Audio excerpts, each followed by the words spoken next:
Tere hommikust kõigile. Tere hommikust ja tere tulemast kuulama hommikukohvi rahajutte võib vist täna öelda. Tere hommikust, Kai, tere hommikust, Vallo. Tere hommikust. Nii, kuidas te magasite? Täna küsin mina. Suurepäraselt. Ma arvan, et nädalavahetused ikkagi on nagu head, et saad võib-olla mõne tunni pikemalt võtta, nii et väga hästi tunnen ennast mina vähemalt. Kuidas kuule Kai?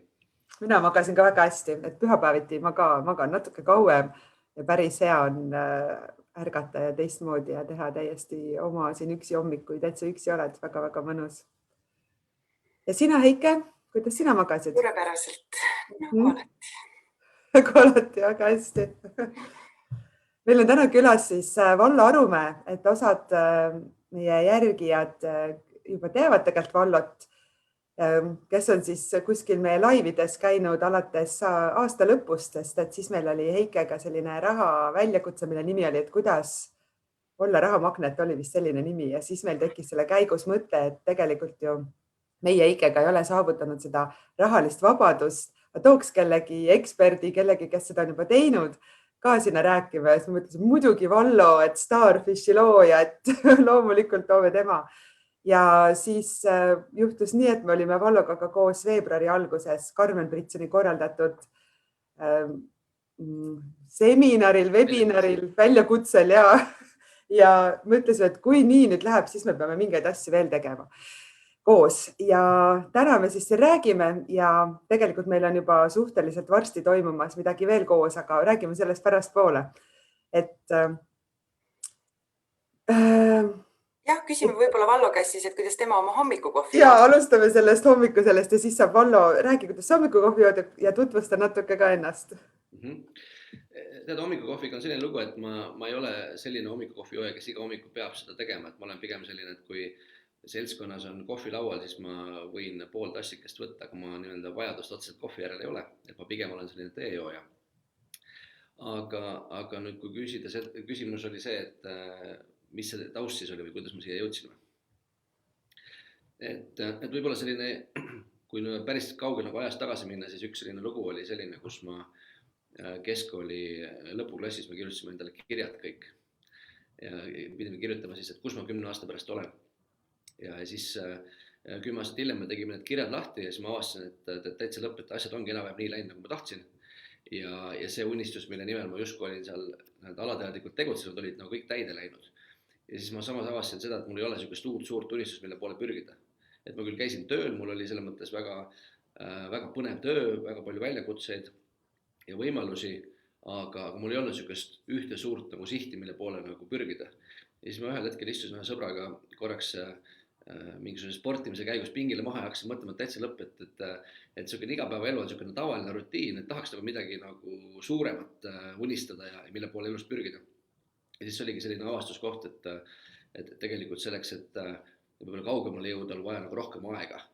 Ja aeg oli siis see, mis tegelikult oli ära vahetatud selle raha teenimise vastu. Ja see kuidagi oli selline äratuskoht, et peaks kuidagi need asjad võib-olla ümber hindama, et kuidas ma täna üldse oma aega kulutan ja kuidas ma saaksin võib-olla aega oma ellu juurde. Ja see kuidagi nagu initseeris siis selliseid võib-olla esimese samme astuma selleks, et hakata seda rahatarkust õppima.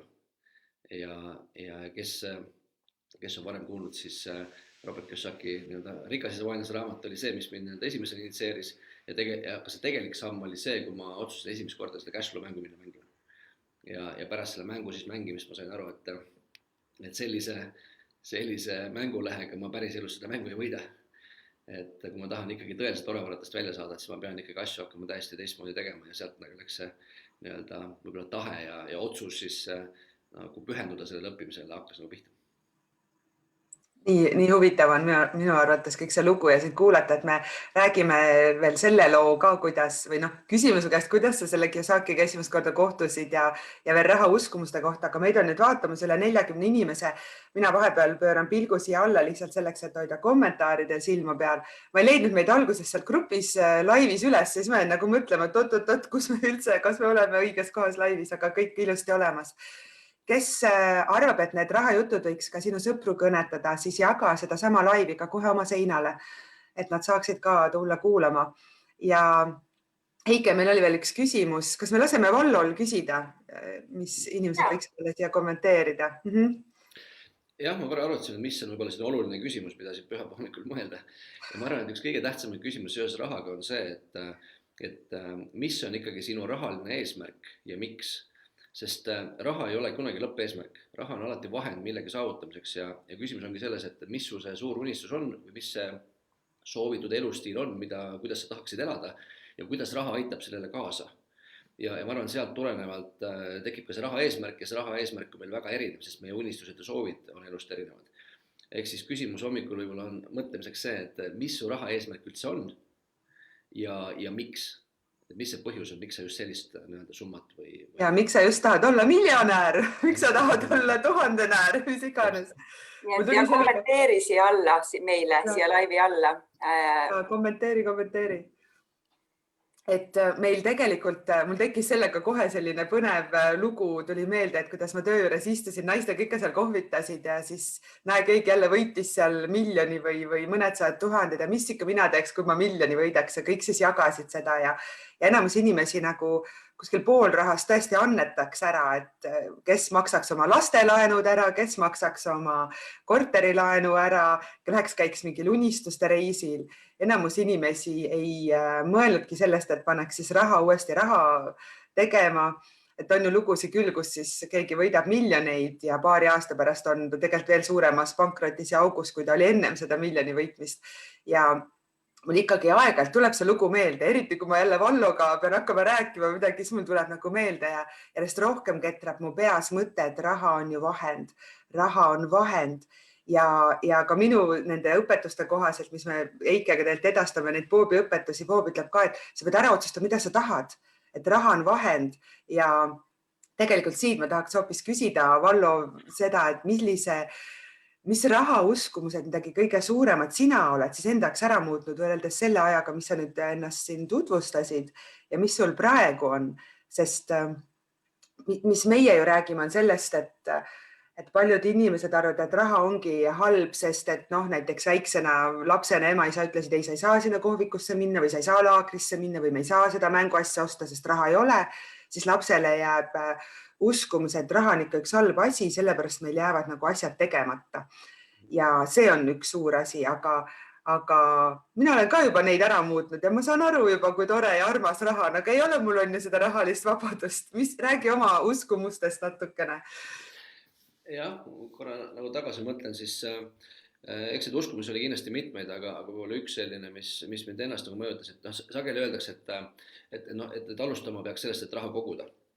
See kuidagi mu enda jaoks ei ole kunagi nagu probleem olnud, et ma kasvasin üles ikkagi suhteliselt sellistes kitsastes tingimustes ja selline kokkuhoidlik suhtumine rahasse oli mul nagu lapsest saati kogu aeg nagu olemas. Ehk siis see, et nagu raha koguda ei olnud nagu probleem, aga probleem oli see, et seda raha siis uuesti nagu tagasi ringlusesse panna. Ehk siis raha on ikkagi selline asi, mis peab nagu liikuma. Ja ühel hetkel, kui sa selle ära kogud ja jäädki nagu koguma, siis on jälle see oht, et selle raha väärtus hakkab hoopis ajas kaduma. Sest selle ostuhind kogu aeg nagu väheneb. Ja siis võib-olla see murdekoht, kus ma võib-olla hakkasin julgemalt kulutama, et see on nagu hästi huvitav, see on natuke võib-olla vastupidine probleem, eks ju, aga see julgus, et see raha, mis on kogutud, üldse nagu uuesti nagu liikvele panna. Ja kui ma seda usaldasin, siis ma nägin seda, et kui see raha liigub ja mingid tehingud hakkavad nagu liikuma, siis sealt tekib nagu uus raha. Et raha peab nagu järjest kiiremini tegelikult nagu liikuma, mitte see, et sa hoiad seda nagu seisvat vett oma enda käes. Et see oli kindlasti nagu üks asi ja ma ikkagi natuke see kartus ei et raha saab äkki otsa, et ma peaks nagu veel rohkem koguma, aga lõpuks on see, mille nimel ma seda kõike siis teen. Nii et võib-olla see julgust lasta ka rahast lahti on võib-olla üks selline uskumus, mis mul endal võttis päris pikalt aega ära murda. Väga huvitav, see on tegelikult üks vaesusirme ja tegelikult see ei ole ju ainult rahaga inimestel. On inimesi, kes koguvad aastaid mingeid asju, ei saa ikka seda ära anda või lahti lasta või tahaks küll ära kolida või kas või see on ju, et oma kodu ikka oma kätega ehitatud või et see on tugevalt, et ma arvan, et see isegi võib inimene alguses mõelda seda nende asjade koha pealt, et kas on nagu valmis lahti laskma ja siis me jõuame rahani. Meil üldse keegi ei vasta kuule kommentaare, mis värk on, kirjutage. Ma tean, et kõik, kes kuulavad, tahavad rohkem raha ja mina muidugi alati norin, kui palju on rohkem, et ma annan sulle 1 euro juurde, on ju rohkem, on ju. Sa ei pea meile siis kirjutama rahasummat, võib-olla see hirmutas teid nüüd ära, aga kirjuta, mis sina teeksid rahaga. Mida sina nagu tahad teha, kas või üks asi, see on okei, et sa tahad osta uue auto või maja või minna reisile. Võib-olla on sul veel midagi rohkemat, et siin ei ole õigeid või valesi vastuseid. Ikka väga tahaks teada, mille jaoks. Aga meil oli üks lahe küsimus ka. Ja, mina tahan küsida, ma arvan, et päris paljudel on see küsimus tegelikult siin kuskil kuklas, et kui palju mul siis peaks seda raha olema, et ma saaksin öelda, et nüüd ma olen rahaliselt vaba. Ja küsimus. Äkki nüüd Vallo ütleb ette selle numbri lõpuks ometi me saame teada. Jah, no ilmselt nagu te ette kujutate, siis seda numbrit ei olegi olemas, et see sõltub hästi palju sellest, mis su enda eesmärk on, aga ütleme, see rahaline vabaduse number koosneb alati nagu 2 poolest, et ta koosneb siis sellest passiivsest tulust, aga ta koosneb ka kuludest ja ilma kulusid teadmata ei ole võimalik seda numbrit öelda, nii et see mõne jaoks võib olla see, ütleme, kelle kulud on näiteks 1000 eurot kuus, see võib olla, ma ei tea, 1500 eurot tulu kuus, passiivset tulu ja see ongi vabadus, eks ju, ja mõne jaoks on see võib olla 3000, eks ju, et sõltub, kus maal see on. Aga üks, mida ma julgen öelda, on see, et see sageli inimeste peas see number on selline mingi hästi suur number, on see mingisugune 100 000 pangaarvel või ma ei tea, mitusada 1000 pangaarvel, siis tegelikult 90 miljonit. Jah, või tahad miljon pangaarvel, siis ma olen nagu rikas. Et tegelikult rikkus on pigem see, et mul on nagu pidev rahavoog, mis igakuiselt mu kulusid ära katab ilma selleta, et ma peaksin nagu väga palju täiendavat liigutusi selle nimel tegema. Ja see eesmärk ei pruugi olla üldse nagu nii suur, et kui me räägimegi, et kulud on näiteks, ma ei tea, 1900 eurot kuus, ütleme hea näite 2000 eurot oleks passiivne tulu, see 2000 eurot passiivset tulu ei tundu nagu nii meeletu number, mida ei ole võimalik saavutada, eks ju. Ja see ongi täpselt nii kaugel ja nüüd loomulikult sealt läheb see mäng edasi, aga see on võib-olla selline esimene milestone või selline sihik, eks ju. Kerstapost, kus totaalselt see suhtumine ellu muutub, siis sa saad tagasi nagu vabaduse otsustada oma igapäevase aja üle ja see on nagu väga palju väärt. Nii et nüüd ongi see, et kui see on oluline eesmärk kellegi jaoks, siis kindlasti tasub selle varade loomise ja passiivse tulu tekitamisega vaeva näha. Kuidas see nüüd siis alguses mul võib-olla ongi praegu on 1000 eurot on, ütleme inimesel on 800 eurot palk, siis ta mõtleb, kui ma saaks 1500, mul oleks ikka nii hästi. Ja seal kõrval on inimene, kes saab aru, kas siis minu vajadused ja kohe see rahavool, see ju ka suureneb. Kuidas sina oled sellega siis toime tulnud, sest et siis me ju hakkamegi rohkem tahtma ka, on ju? Ma ütleks, et see on ikkagi selles mõttes selline teadvustamise ja distsipliini küsimus, sest me ju ei pea kulutama alati rohkem, kui meil võimalus rohkem on. Et see on see, mida me teeme siis, kui meil seda plaani ei ole. Ja ma arvan, et üks selline suur klikk, mis mul endal ära käis, oli see, et kui te kujutad ette see finantsaruannet, eks sul on tulud, kulud, varad ja kohustused, siis kogu aeg minu peas see mäng käis kogu selle nimel, kuidas ma saan rohkem tulusid. Ja ma keskendusin kogu aeg selle tulude ja sissetuleku nagu lahtri peale, et kui mul oleks nagu veel suurem sissetulek või ma saaksin veel paremat tasu, et siis oleks nagu elu parem. Siis tegelikult see ei vii kuidagi nagu finantsvabaduse poole. See tundub üsna nagu imelik, eks me küll justkui nagu jookseme selle sihi suunas, aga see ei vii meid sammugi lähemale. Ja nüüd, mida me peaksime tegema ja kus see nagu klikk ära käis, oli see, et ma elasin siis, mul oli selles väga hea palk, eks ju, ma olin ettevõtte tippjuht, mul oli tublisti nagu üle keskmise Eesti palk, aga ometigi ma käisin esmaspäevast reedeni tööl ja ma olin täiesti orava rattas lõksus. Ja nüüd, kui mul käis see klikk ära, et ma sain aru, et ma ei pea keskenduma mitte sissetulekute lahtrile, vaid varade lahtrile. Ja kuna seal varade lahtris oli üks suur ümmargune 0 ja ma sain aru sellest, et kogu võti on selles varade lahtris, siis sealt hakkas see õppimine pihta ja see on see, miks see protsess võtab nagu aega. Ja kui sul varade lahtrist täna midagi ei ole, siis sul ei ole ühtegi kapitali, mis sinu eest tööle läheks. Ja nüüd hakata nagu seda nullist ehitama, see võtabki nagu aega. Nii et nii kui ma selle fookuse võtsin, siis hakkasid need asjad nagu step by step muutuma. Väga äge. Meeri kommenteerib siin, et meie küsimus oli nii suur ja nii tõsine, et pani mõtlema ning ei oska midagi kirja panna. Siis ma ütlen, et kommenteeri siia alla lihtsalt, et mida sina teeksid selle rahaga, kui sul oleks rohkem raha, mida sa teeksid sellega, millest sa unistad? Võib-olla võtame sellest lihtsamalt, millest sa unistad? miks sa tahad siis seda rohkem raha, Jah, täpselt. milleks seda kasutad? Et raha on ju vahend. Aga kuidas sul on üldse valla selliste uskumustega, et meil on ju uskumused siin, et nüüd sul on see rahanurk on seal kodus ja siis, et mingit raha pead ka hoidma kogu aeg sularaha. Kas sul näiteks on sularaha, siis mida Bob ütleb, ma kohe ütlen siin isegi inglise keeles, et raha comes where it's invited and stays where it's welcomed, et raha tuleb sinna, kus teda nagu kutsutakse, kus ta on nagu mõnestes oodatud, invite on ju kutsuma, on ju külla kutsuma ja jääb sinna, kus ta on nagu teretulnud. Et kuidas sa nendesse asjadesse suhtud ja kui palju sa ise igapäevaselt nendele nagu tähelepanu pöörad?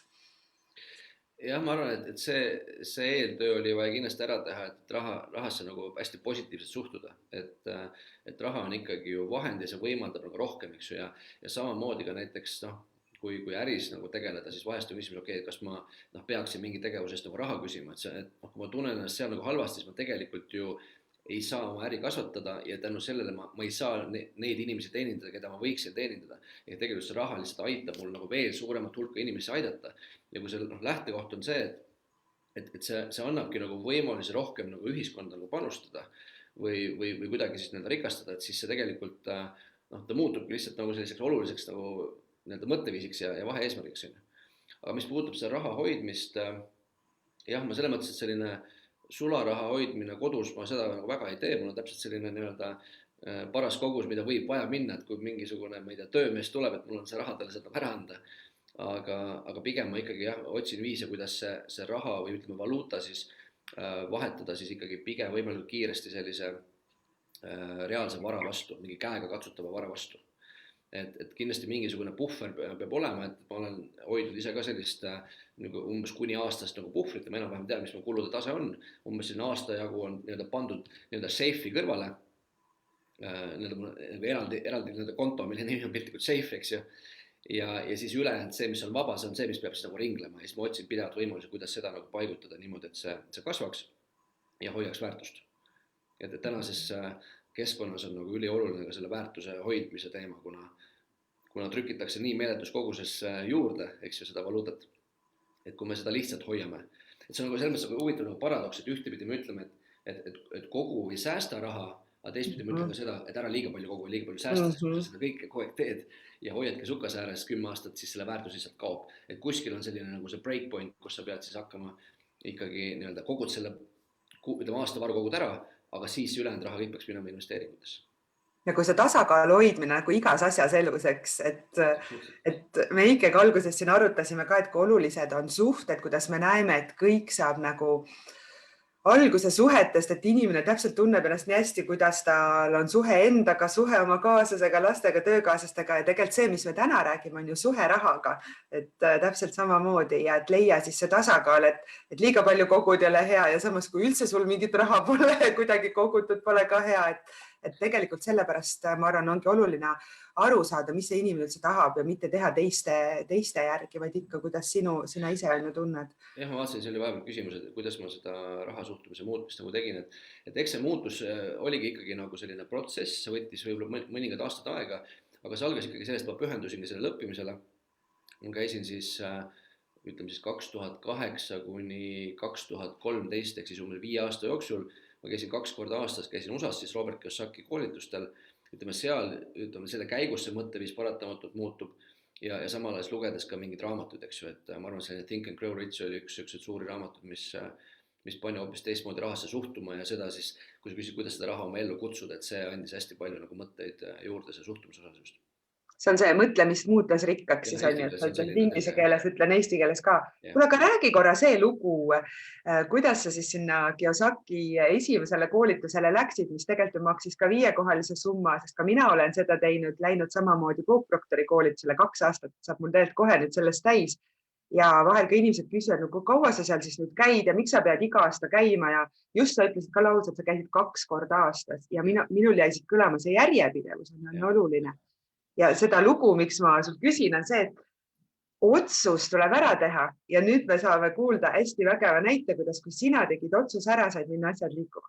Ma mõtleks veel enne seda kommentaariks sulle, et siin ütlesid praegu 2 võtmesõna. Üks on otsustamine sest ütleme, otsustamine nii-öelda, ükskõik, kas isegi see otsus on halb, on see parem kui mitte otsustamine, et üks nagu suuri vigu on see, et sa üldse ei otsusta, eks ju.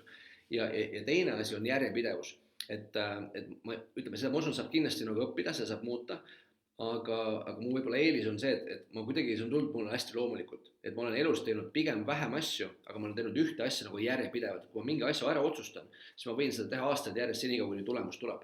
Ja mulle hästi meeldis, see on üks selline ingliskeelne väljend nimega focus, eks ju, et fokusseeri. Ja mida focus inglise keeles tähendab, on siis nagu need tähed, eks ju, follow one course until successful, ehk siis järgi ühte teed või ühte suunda senikaua, kuni see edu saavutad. Ma kuidagi võtsin selle nagu omaks ja ma ütlesin, okei, kui ma selle otsuse teen, nüüd ma teen seda senikaua, kuni see tulemus nagu tuleb. Loomulikult, sul võib olla mingid väga erakordsed olukorrad, kus sa pead selle nii-öelda mingi uue fookuse panema, aga kui see fookuse eesmärk on nagu jäänud samaks, siis ma pigem ikkagi teen seda asja senikaua, kuni see tuleb märkimisväärne tulemus ja tänu sellele sa nagu püsidki paremini rajal. Aga nüüd, kui selle loo juurde tulla, siis no see oligi niimoodi, et see oli 2008 suvi, kui ma käisin siis esimest korda seda nii-öelda cashflow mängu mängimas. Ja kui ma selle mängu ära mängisin, ma sain aru, et okei, nüüd on vaja mingit muutust ellu saada. Ja siis kuidagi nagu täiesti juhuslikult 2 kuud hiljem tulid siis selle Rich Daddy organisatsiooni, kus siis Robert Kiyosaki on loonud, selle esindajad Euroopast tulid Tallinnasse tutvustama siis võimalust, et 4 nädala pärast on võimalik minna USA-sse Robert Kiyosaki koolitusele, läbida seal siis nii-öelda programm, et saada selleks nii-öelda cashflow klubi nagu liidriks või treeneriks, kes siis hakkab cashflow klubisid läbi viima ja samal ajal siis osaleda siis 3-päevasel nii-öelda rahateemalisel konverentsil. Ja siis see oligi selline laupäeva hommik, kutsuti siis meid kohale, mäletan Radissoni hotellis oli see kokkusaamine, meil tuli seal umbes 40 inimest kohale ja tollel hetkel oli siis veel krooniaeg, eks ju, sa ütlesid, et 5 kohta, eks ju, et sageli need nullid seal lõpus hakkavad meid hirmutama ja siis tollel hetkel, kuna oli veel Eesti kroon, siis see null oli veel 1 juures, ehk siis 6-kohaline number. Ja ma mäletan, mingi 150 000 krooni või umbes selline number oli vaja siis nagu välja käia. Ehk siis meid kutsuti 4 nädala pärast USA-sse, et liituda siis Robert Kiyosaki tiimiga ja minna sellele koolitusele. Ja see maksis siis $10,000, pluss sinna oli vaja siis osta lennupiletid, oli vaja siis mingisugune, ütleme, mingi 2-nädalane elamine, ehk siis hotell. Ja kolmas oli siis see, et oli vaja viisa teha, tollel hetkel polnud veel viisat, oli veel viisat vaja ja me ei olnud tollel hetkel mitte kunagi USA-s käinud, eks see oli täiesti selline hüppe nagu tundmatusse. Ja siis küsiti, et okei, et selline võimalus, kes tahab tulla. Ja siis loomulikult siis ma nägin, kuidas see number mingis mõttes ehmatas ära ja see oligi nagu selline suurem, kui keegi oskas oodata. Ja siis, aga samas, kui ma kogu seda juttu kuulsin, ma ütlesin, see on nagu nii õige asi, see on täpselt see, mis mul praegu vaja on. See on täpselt see puudub nagu teadmine, et selline suur muutus oma elus ära teha. Ja sisimas hakkas kohe see, okei, kuidas ma saan, kuidas ma leian selle võimalused sinna minna. Ja siis, kui nad lõpuks küsisid, et kes siis tuleb, kes tahab kirja panna, siis peale minu oli üks inimene veel, kes pani ennast kirja. Ja siis, kui me teistega nagu suhtlesime, siis kõigil oli nagu erinevad nagu põhjused, miks ei saa minna. Ehk siis, et ma ei tea, mul ei ole praegu raha, eks ju, loogiline põhjus. Mul ei ole aega, mul on sellel ajal on mingid tähtsad tegevused, eks ju. Mul ikkagi see teema nagu nii oluline või huvitav ei ole. Ja siis ma nägin neid erinevaid põhjusi ja siis ma sain aru, et tegelikult esimene point või õppetund oli see, et osad inimesed mõtlesid, miks ma ei saa minna. Ja me kahekesi mõtlesime, okei, kuidas saab. Ja meil ei olnud veel lahendus tegelikult olemas, eks ju. Ja siis oligi nii, et ma läksin koju. See oli laupäevane päev, eks ju, mul oli ema täiesti juhuslikult külas, ta elab muidu Stockholmis, aga sellel nädalavahetusel tuli Eestisse ja siis küsis, et kuule, kus ma käisin. Ma ütlesin, ma käisin ühe ägedal üritusel, et ma lähen nüüd 4 nädala pärast USA-sse õppima. Et ma veel ei tea, kuidas ma sinna lähen, aga ma kindlasti lähen. Ja siis ta küsis, et oled sa ikka nagu kindel, et see on nagu päris selline suur reis ja kui palju see maksab. Ma ütlesin, et see on selline 150 000 krooni. Sest okei, et see on päris suur summa, et oled sa ikka kindel, et see on nagu hea mõte, et sinna minna. Ma ütlesin, et tead ema, et ma ei ole nagu elu sees nagu olnud nii kindel, et see on täpselt see, mida ma hetkel oma elus vajan. Ja siis ta ütles, et ma tean, et sa oled teinud alati enda jaoks elus õiged valikuid ja kui sa nagu nii kindel oled, siis ma annan selle raha sulle. Ehk siis täiesti ootamatust kohast ma isegi nagu ei mõelnud selle variandi peale. Tuli mul see lahendus 2 tundi pärast selle seminari lõppu. Ja arvestades veel seda, et ma ei tea, mul emal isegi võib-olla mõni tuhat on pangaarvel, rääkimata 150 000. Et see lahendus tuli tänu sellele, et mul oli mõtteviis, mis ütles seda, et kuidas saab. Ja see oligi see koht, et sul ei ole vaja tegelikult raha, sul on vaja nagu teistsugust suhtumist, et hakata otsima lahendusi. Et lahendused on alati olemas. Ma toon alati nagu selle võrdlus, et ma ei tea, kui sul lapsega midagi juhtub, eks ju. ja ma ei tea, laps satub haiglasse ja sul on vaja järsku leida 10 000 eurot. No usu mind, igaüks leiab seda raha. Et küsimus ei ole selles, et seda raha ei ole. Küsimus on see, et ma lihtsalt piisavalt palju ei pinguta selle nimel seda raha leida või see ei ole piisavalt oluline põhjus, miks seda raha leida. Et see oli kuidagi hea äratundmise hetk ja ma arvan, et see otsus ilmselt on nagu üks parema tootlusega investeeringuid olnud, mis ma kunagi olen teinud. Investeering iseendasse ja see on nii ehe näide sellest, et tee otsus ära. Kui sina oleks seal samas ka toonud vabandusi, et mul ei ole raha, sa ei oleks elu sees emale seda rääkinudki. Sa ei oleks, keegi ei paku sulle järsku, et kuule, et sa äkki tahad 150 000 krooni. Kui sa teed otsus ära ja teed suu lahti, siis saavad tulla vahendid. Et ma räägin samamoodi alati ja ma ise elan ka täiesti selle järgi, et ma pean nüüd ära otsustama, mis ma tahan. Et kas ma tahan seda või seda ja mitte laskma rahal ennast mõjutada. Et sellepärast mulle nii väga meeldib see näide, et see on nagu selline ehe lugu sellest, kui võimas on otsuse tegemine ja see, et sa seal ütlesid, jah, ma tulen, sul ei olnud sellel hetkel seda raha ju vaja, sul oli lihtsalt otsus teha. Aga see oligi see, et ma seal pidi kirja panema ja ma panin reaalselt kirja, mul kogu aeg mõte käis, kus ma selle leian, mul ei olnud mitte mingisugust ideed veel, aga ma panin selle kirja, sest see otsus oli tehtud ja see oli jube hea, et pidi kirja panema, sest võib-olla muidu oleks nagu seal aga ma võtsin selle commitmenti või selle pühendumuse, et ma kindlalt lähen. Et ma arvan, et see otsustamise koht on võib-olla üks võtmeasju ja siis järjepidevus nagu seda lahendust leida. See on see pühendunud otsus, et pühendunud otsus ongi ju siis, kui me paneme ta kirja, kas me teeme mingi ühe sissemakse ära või meil ongi kalendris kirjas, et mõni ütleb, et näed, et ma nüüd siin otsustasin, et ma ostan maja, ma küsin, mis sa selleks teinud oled, kogun raha. Ma ütlesin, see pole pühendunud otsus. Sa pead selle maja leidma, sa pead ütlema, ma tahan seda ja need sammud on ju, mis käivad sellega kaasas.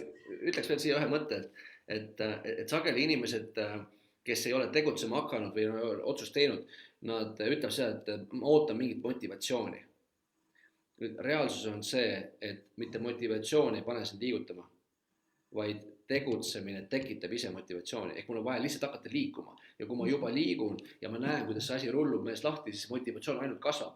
Aga see probleem on see, et enamus inimesed nagu istuvad ja ootavad, et tuleks mingisugune ideaalne hetk, millal ma selle esimese sammu astun. Aga parem hakka juba täna liikuma, sa ei peagi teadma, kus see teekond su ees avaneb. Aga kui sa juba liigud, siis hakkad nägema, nüüd ma võin selle lahenduse võtta, Et see on nagu see tegutsemine ja liikuma hakkamine hästi tähtis. Et mitte me ei oota, et väljast tuleb meile midagi, mis meid trigerdab, vaid see peaks tulema meie seest ja nii kaua, kui inimene ootab, et väljast tuleks, sest tihti on see meie jaoks midagi väga halba tegelikult, mis paneb meid tööle ja siis meil on nagu kõik sassis, et otsusta ise. Aga tead, mis mul veel jäi su jutust kõlama, see, et sa tundsidki, et see on see asi, mis sa pead tegema. Sa leidsid tegelikult enda sees selle kire siis üles, see on see asi, mida sina tahad teha, see Kiyosaki teema, lähed seda õppima. See kirg, see sinu teekond ja vaata, kui inimene selle ära tunneb, siis tegelikult siis ongi, et piire pole, me lihtsalt lähme, eks. Öeldakse seda, et see õpetaja ilmub su ellu siis, kui õpilane on valmis. Ja ma selleks hetkeks oli nagu täiesti valmis ja mis mind nagu resoneeris just selle konkreetse inimese või mentoriga oli see, et mulle meeldis see stiil, kuidas ta oma informatsiooni edasi, mulle meeldis see lihtsus, mulle meeldis see arusaadavus ja kuna ma ise olen ka selline, et mulle meeldib nagu asjadest pigem rääkida kui lihtsalt, et sageli mõned arvavad, et ma paistan targem välja siis, kui ma räägin hästi keeruliste sõnadega, siis mul on olnud eluaeg nagu vastupidi. Et kuule, et miks sa nii keeruliselt räägid, et räägime selle asja nagu lihtsalt lahti, siis saavad kõik nagu aru. Ja kuna Robert Kiyosaki suutis oma raamatus samamoodi hästi lihtsalt asjast rääkida, siis mul oli kohe nagu see klikk, et okei, see on täpselt see minu inimene, kelle käest ma tahan need asja õppida. Ja sina ise räägid ka tegelikult hästi lihtsalt, et jah, ja ma vahel olen ka mõne inimese käest täpselt samamoodi kuulnud, et isend, et tema räägib liiga lihtsalt ja sa räägid liiga lihtsalt. Ma ütlesin, aga mida ma pean hakkama siin keeruliselt rääkima entsüklopeedia sõnadega, et mis kasu see kellelegi siis toob, on ju. Et elu ongi lihtne ja elu on ka lõbus ja fun peab on ju ka olema, aga hästi tore. Mul meenus üks lugu veel, mis USA-s tegelikult juhtus. See on selline rääkimatu lugu, kui sa tahad, siis ma võin jagada. Lase käia, nüüd ära. Et ma läksin sinna koolitusele, me käisime, siis meil oli selline 5-päevane siis selline väiksem koolitus, kus siis Robert Kiyosaki, Kim Kiyosaki ja tema selline lähi siis nii-öelda advisorite ringkond siis nii-öelda 5 päeva õpetas meile sellist nagu mõtteviisi ja kuidas siis seda Cashflow klubi nii-öelda läbi viia. Ja siis tuli see 3-päevane pikem koolitus ja kuna me olime seal mingisugune 10 päeva olime kohal, siis oli meil võimalus selle 2 nädala lõpus minna Blair Singeri sellisele müügiteemalisele koolitusele.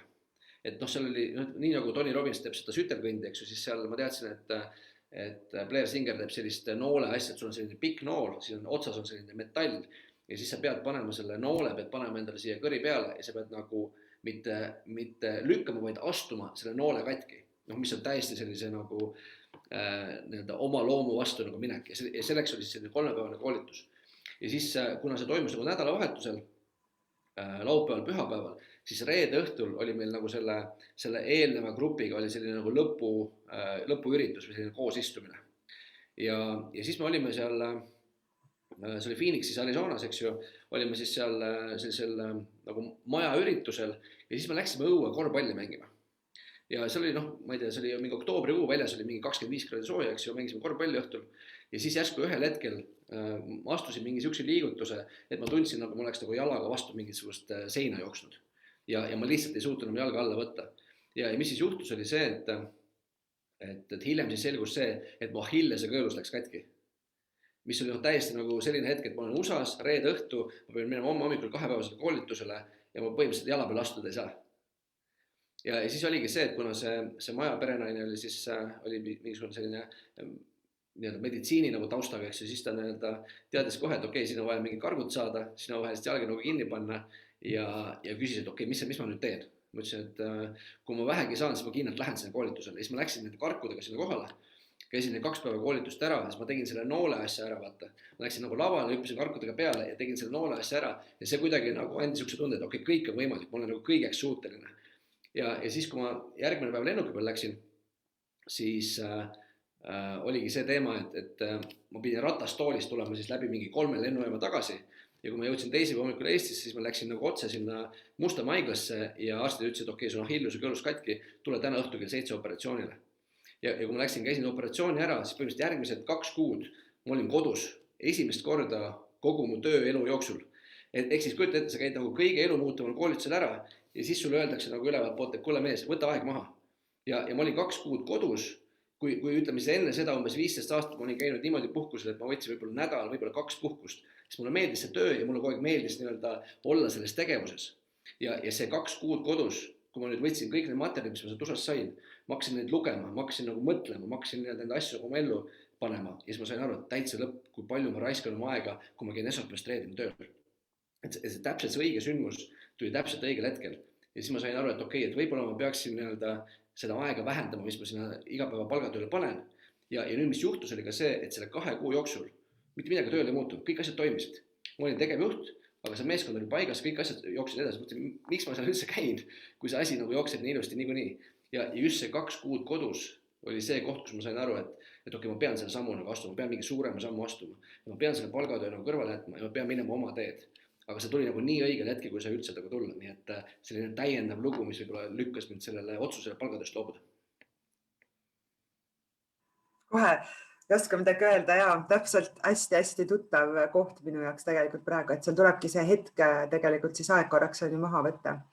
Et mida ma näen tegelikult enda pealt, aga paljude oma klientide pealt, et nad jätkavad täpselt samu tegevusi iga päev, nad õpivad seda mindseti muutmisse muutub ja nüüd on vaja see 1 samm astuda. Ja siis ta ütleb, jah, ma tean, ma pean selle sammu astuma, küsin, millal sa astud selle sammu. Ja siis tuleb see, et nüüd ma jäin haigeks ja nüüd ma ei saa ja see ongi see koht on ju, täpselt nagu sa rääkisid, siis ma loodan, et te siin praegu kõik kuulate. Hirm on aru saada, miks hirm tekib, eks ju, et sul ongi, sa hüppad nagu tundmatusse ja sa ei tea, kuidas sa hakkama saad see tundmatusse. See on see, mis kogu aeg nagu sunnib seda asja nagu edasi lükkama, et vahest on vaja mingisuguseid julgeid otsuseid vastu võtta, et see ma arvan, ma oleks võinud samamoodi lükata edasi, kus ma tegelikult oli ju kõik väga hästi, ma olin selline turvaline töökoht, ma olin suhteliselt kindlas positsioonis, mul oli väga hea palk, mul oleks võinud ka väga rahuliku sammuga minna võib-olla järgmise mingi 3-5 aasta jooksul sealt välja tulla. Aga kuidagi just see nagu see kodus olemine, nende asjade lugemine ja arusaamine, mida ma tegelikult oma elus tahan, see nagu sundis selle otsuse tegema kohe. Ja oligi siis nii, et põhimõtteliselt pool aastat hiljem, kui ma läksin teist korda USA-sse tagasi, siis ma läksin teisipäeva hommikul selline Robert Kiyosaki seal Richardi ettevõtluse selline hommikune koosolek, 7:30 koosolek. ja siis need rahvusvahelised nii-öelda külalised, kes sinna tulid, said ka sinna koosolekule tulla ja me läksime mingisuguse 3 pundiga, läksime sinna Roberti nagu igapäeva koosolekule, iganädalase koosolekule. Ja siis ta seal iga kord nii-öelda annab ka mingi väikse õppetunni ja just selle koosolekul ta küsis, kõik, kes käivad täna palgatööl, pange endale eesmärk paika, millal te soovite palgatööst loobuda. Ja siis mäletan, see oli mingisugune 30. aprill 2009, siis ma istun seal laua taga, mõtlen, et okei, otsus on tehtud, ma tegelikult tahan seda sammu teha. Okei, ma kirjutan 1. mai 2010. Kirjutasin täpselt 12 kuud sellest päevast edasi, aasta aega. Ja selle koha peale ma tegin jälle otsuse ära, et ma aasta jooksul loobun palgatööst. Kui ma ei oleks seal käinud, ma tõenäoliselt oleks lükanud seda jälle edasi, sest see hirm tundmatuse ees on piisavalt suur. Ja kuna see kuupäev sai välja öeldud, siis põhimõtteliselt järgmise poole aasta jooksul ma hakkasin juba vaikselt alateadlikult selles suunas nagu liikuma ja informeerisin siis ka neid inimesi oma ettevõttes, kes olid keskastme juhid, et kuulge, ma lähen 1. mai 2010, ma plaanin kõrval astuda, ma tahaks seda teatepulga teile üle anda. Et sellised nagu väiksed nagu milestone'id või kuidas sa Eike ütlesid? Verstapostid, eks ju, mis siis tegelikult selline nagu viisid, et tagantjärgi justkui nagu selline ideaalselt nagu seotud, nii-öelda nagu universum ütleb sulle ette, et kuule, sa pead need muutused nagu läbi tegema, nii et eks see ikkagi nõuab päris selliseid suuri otsuseid ja julgust võib-olla sellise tundmatusse nagu hüpata, et ega see muidu nagu ei tule. Otsuse jõud jälle ja vaata, kus see hirm, keegi kirjutab et hirm tekib, ongi see, et me näeme nii selgelt, millest me loobume. See on ju meil näha siin, näed, praegu tulen sealt ära, raha jääb saamata, selle annan ära, me näeme seda, millest me loobume, aga me ei näe, mis me saame. Ja tihti see, mis me tegelikult saame, on palju võimsam ja sina ise saad tegelikult otsustada. Sa ise saad ju otsustada ennast selleks valmis seada. Peab pöörama tähelepanu sellele, et mis kõik võib halba juhtuda jälle see, et kas ma leian lahendusi või leian vabandusi. Et see on väga huvitav. Heike, kuule, kas sina tahad ka vahepeal midagi öelda? Ei taha, ma kuulan, väga põnev. Sellised pikad lood, aga jah, et see on võib-olla jällegi, ma mõtleks inspiratsiooniks, mõtlen, iga selle inimese lugu on ju täiesti erinev ja igaüks peab tegema erinevaid raskeid otsuseid elus, et ma ei ütle, et kuidagi raskemad on kui kellegi teise otsused, mis te peate tegema. Aga need otsused on igal juhul vaja teha ja vahest selline nagu tundmatuse hüpe.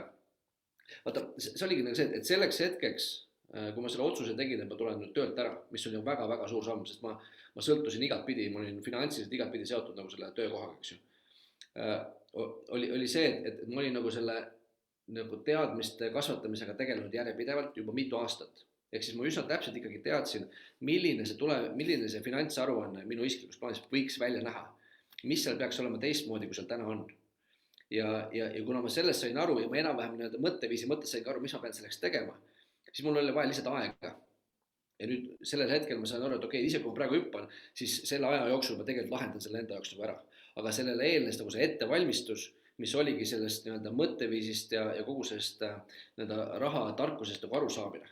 Ja seetõttu ka, kui me nüüd sinuga koos seda väljakutset teeme, eks ju, ongi see, et keskenduda just selle alguse otsale, mis on need esimesed sammud, kus see muutus nagu algab. Et sellepärast hästi minust väärtuslik on see, mida sina jagad, on see mõtteviisi muutuse teema, sest see oli ka väga oluline komponent minu enda sammude puhul. Aga teine on ka siis see, et mis need esimesed nagu reaalsed tehnilised sammud on. Kuidas ma selle pildi ette saan oma tänasest olukorrast ja kuidas ma sean need eesmärgid, et hakata nagu liikuma, mis need esimesed sammud on? Ja väga-väga oluline. Ma kuulen ka sinu jutust, et tegelikult oled sa kõige selle aja jooksul oma seda mina pilti tegelikult väga palju muutnud, sest kui siin inimesed kirjutavad, et oi, ikka kardan ja julge, siis see saab kõik sellest alguse, kuidas seda enesekindlust kasvatada. Aga ma küsin ühe küsimuse, millele tegelikult ma arvan, et sa vastasid, et Toivo küsib, milline on juriidilise isiku olulisus antud teemas. Väga-väga oluline. Ütleme nii, et võib-olla esimeses etapis, ütleme nii, et kui me räägime sellest teekonnast, ütleme siis nagu nullist rahalise vabadusest, ma ütleks, et koostab kahest suuremast etapist. Üks on kogumise etapp ja üks on investeerimise etapp. Kui me räägime sellest esimesest nagu sellest kogumise etapist ja mõtteviisi muutmise etapist, seal ütleme juriidilise isiku omamine ei ole veel nii oluline. Aga kui sa tahad teha selle switchi, et hakata siis ka raha investeerima, siis vähemalt enne seda peaksid sa tegema selle lükke, et juriidiline keha endale luua. Et juriidilise keha kaudu on see lihtsalt nagu lõpmatult palju rohkem võimalusi ja väiksemate kuludega siis võimalik investeerida, eks ju. Ja eriti ütleme Eestis on suurepärane, eks ju, keskkond selleks, et kasutada ettevõtted investeerimiseks, nii et kindlasti eraisikuna investeerimine minu kontekstis ei ole nagu mõistlik mõte. Et kui mul on võimalik valida variant, kus ma maksan ära 20% tulumaksu riigile ja valida variant, kus ma saan maksta 0, siis ma pigem valin selle, kus ma saan pigem see 20% edasi investeerida ja kiiremini jõuda oma eesmärgini.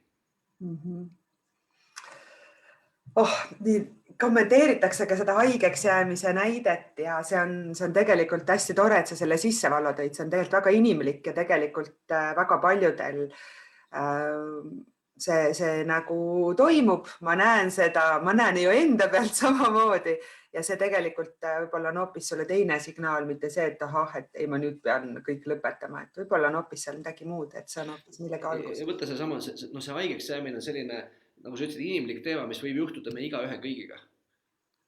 Ja kujutad ette, kui sa käidki nagu kogu aeg iga päev palgalt tööl, sa sõltudki hästi palju, täielikult 100% sõltudki oma palgast ja nüüd, kui su tervisega juhtub mingisugune selline suurem asi, see ikkagi lööb täitsa rööpast välja, kui sa ei ole üldse ette valmistunud, kui mul ei ole üldse mitte mingisugust nagu rahapuhvrit ette pandud ja mul ei ole mitte ühtegi investeeringut tehtud.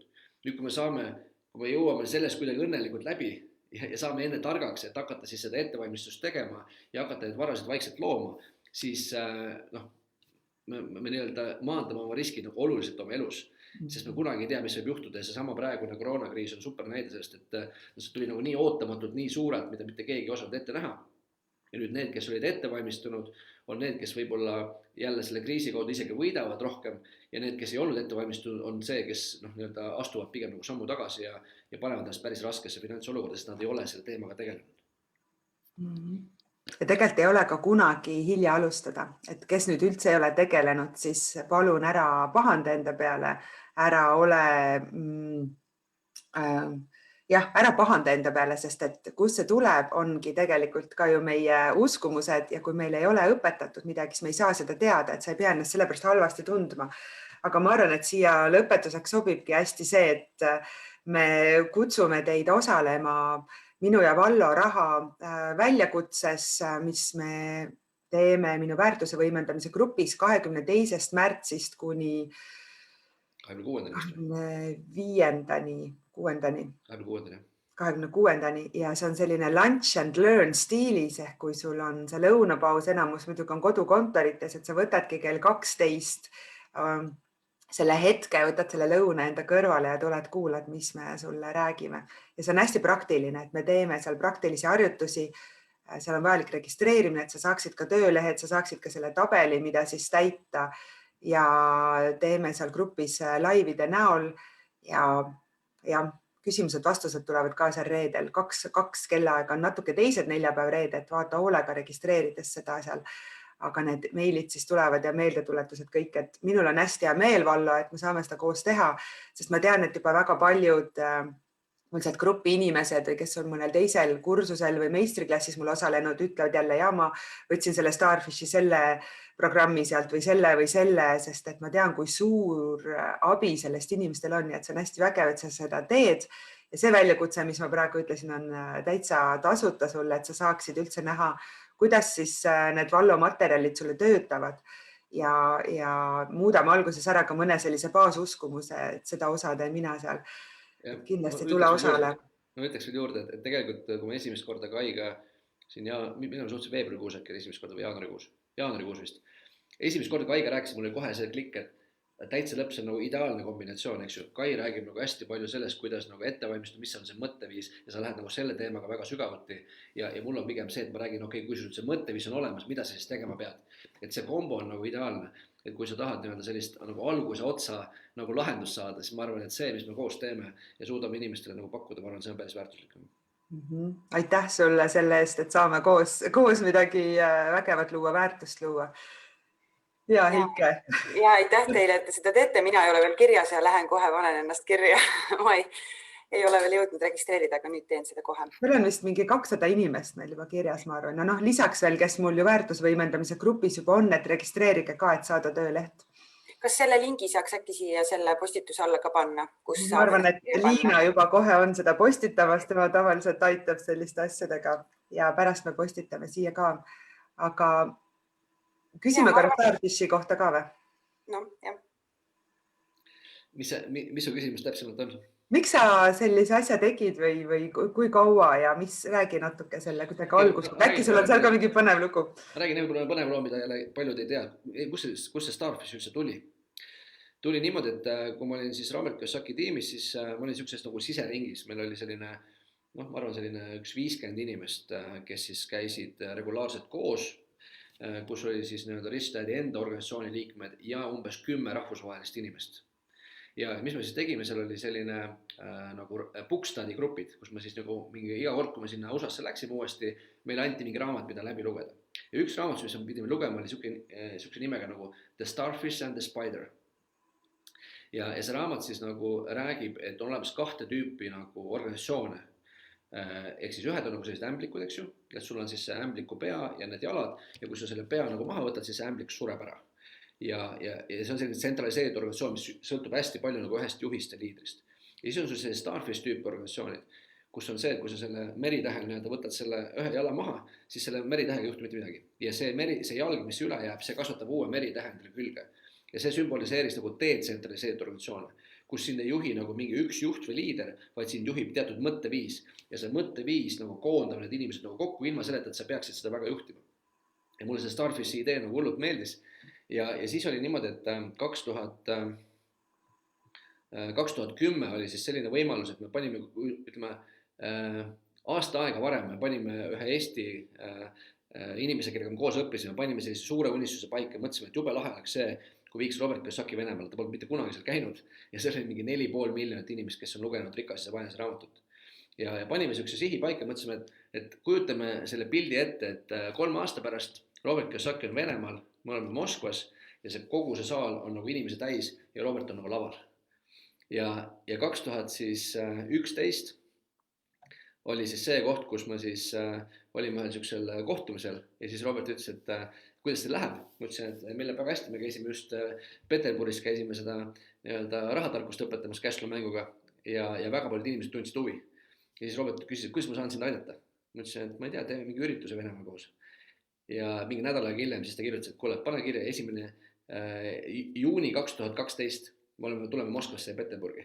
Mul oli see täpselt sama aasta, see tundus täiesti ilmvõimatu idee, eks ju, ja 2012 me olime Moskvas, see oli mingi 5000 inimest oli saalis ja see oli nagu täiesti nagu uskumatu hetk, eks ju. Aga see näitab seda, et kui suur on see nagu mõttejõud, kui sa midagi nagu unistad, need asjad hakkavad nagu täide minema. Nii et see oli nagu siuke nagu huvitav nagu näide. Ma korral mõtlen, kus ma seda juttu sulle alustasin, ma selle loo sulle rääkisin. Aga see oli jah, siuke hästi vahva nagu kogemus, et kõik on võimalik. Alustasid sellest, kuidas Starfish tekkis. Ja mis selle jutu nagu lõpupoint, miks ma selle loo rääkisin, oli see, et kui me tulime sealt Venemaa üritus oli läbi, me läksime uuesti, siis sügisel läksime USA-sse, siis Robertil on selline üks ülemaailmne nagu konverentsi korraldav partner, kes tal nüüd üritusi teeb. Ja siis ta ütles seda, et ma arvan, et see sama partner, kes meil on 10 aastat olnud, poleks suutnud ka Venemaal 500 inimest juurde sinna saali panna. Et see on täiesti, et 2 varianti, kas te olete nagu täiesti crazy'd, eks ju, või te olete täiesti nagu usute, et see on nagu inimeste jaoks vajalik. Ja siis ta ütles, et lavalt, et Vallo, ma arvan, et sa oled Starfish nagu. Ja siis mul klikkas see nagu ära, et tegelikult küll, et isegi kui Robert Kiyosakit ei oleks, isegi kui Rich Dad ei oleks, ma oleks niikuinii seda asja teinud, sest see ei ole enam nende asi, vaid see on juba minu asi. Ja see Starfishi filosoofia sealt tekkiski, kui nad ütles selle otse lavalt välja, et sa oled see Starfish, siis sealt oli väga loomulik see, et tekkis Starfish Academy. Nii kihvt. Mina sain praegu siit väga laheda mõtte endale, et tegelikult see on ju okei, et sa jälgid kedagi järgid, et sa ei hakka midagi nullist ja me ise leiutame, siis sa jõuad selle oma asjani, nagu nüüd sa oled teinud selle Starfishi Eestis. Ja mõtle, viimased, mis iganes 5 aastat oleme Starfishi teinud, me tegelikult me ei räägi enam seda, mida rääkis Robert Kiyosaki, me tegelikult see on juba meie enda kogemustest läbi käinud asi ja ka need uusi mentorid on lisandunud aja jooksul, et sellest on kasvanud välja täiesti eraldiseisev asi, mis on siis see filosoofia või ideoloogia, mis siis ongi see Starfish, mis siis tõmbab neid inimesi, keda see teema huvitab. Ja samas on sul vaja Robert Kiyosakit, et kõiki neid teadmisi saada selleni jõuda, eks? Ja see oli see alguspunkt, eks, et ilma selleta ma ei oleks siin, kus ma täna olen, eks. Nii et selle mõttes ma olen väga tänulik. Täna on olnud täiesti imeline hommikukoht, sellepärast, et ongi see lugude jutustamine, lihtsalt me kuulame siin jälle suu ammul ja hästi kihvt. Aitäh sulle, Vallo, selle. Meri küsib, kui suur see Starfishi tiim on? Meil on niimoodi, et meil on hetkel kaks organisatsiooni, me oleme Eestis ja Leedus, hetkel meil on täpselt siis identsed tegevused seal, koolitused ja kursused ja siseringi grupp, kus me siis käime reaalselt koos, et need mõtteviisi nagu praktikasse viia. Aga ütleme, põhitiimis on meil Leedus on umbes, ma pakun selline 7 inimest ja Eestis on meil 5 inimest, nii et mõlemas riigis on sellised nagu nii-öelda ettevõtjate organisatsioonid, et kuna me ise viljeleme pigem seda mõtteviisi, et saa ettevõtjaks ja võtta vastutus oma elu üle ise, siis me oleme ka pannud kokku sellised ettevõtjatest nagu meeskonnad, et me otseselt nagu ei ole palganud inimesi, aga me oleme teinud siis hästi lähedast koostööd mingite inimestega, kes mingit rolli täidavad. Väga super. Paneme Starfishi lingi ka siia selle juurde pärast selle. Kõige parem oleks võib-olla lihtsalt pannagi Starfish Academy Eesti Facebooki ja Instagrami, et siis te saate nagu jälgida neid jooksvaid asju, mis me teeme ja sealt te näete ka muid tegevusi. Ja, meil on täna hommikul olnud nii mõnus siuke kuidagi vibe siin, et ma arvan, et hakkan vaikselt otsi kokku tõmbama. Nüüd on juba 50 minutit täis. Et aitäh sulle, Vallo, et sa tulid meiega jagama enda lugusid, et mina kindlasti vaatan seda laivi veel ühe korra, et see on väga huvitav, nii et kui sa ei jõudnud alguses meid vaatama, siis vaata algusest peale. Väga soovitan. Aitäh sulle, Kai, aitäh, Vallo. Väga inspireeriv. Aitäh. Oleme otsusekindlad, oleme järjepidevad ja kellegiga koos teha. Ma jäid sellised 3 võtmesõna siia. Ja väga äge idee teil, et niimoodi pühava hommikuti teete, et ma usun, et mõnelgi on päris põnev siin hommikul tõusta üles ja võtta väike võileib ja kohvi ja kuulata erinevaid esinejaid, nii et hästi äge idee ka. Ja meil on täiesti seinast seina teemad ja Vallo, sina oled meie teine meeskülaline, nii et aitäh sulle selle eest. See, mis sa teed, loob nii suurt väärtust, on nii oluline, vajalik ja mul on väga hea meel, et sa olid nõus meiega siin rääkimas. Ma tean, et sul on ju ka pere ja pühapäeva hommik on ju ikka perega. Et aitäh sulle selle eest. Ja me varsti oleme koos eetris tagasi, nii et selles mõttes aitäh. Ja, juba nädala aja pärast. Nii et aitäh sulle. Soovin kõigile ilusat päeva, teile ka ilusat päeva. Ja, tšau. Tšau.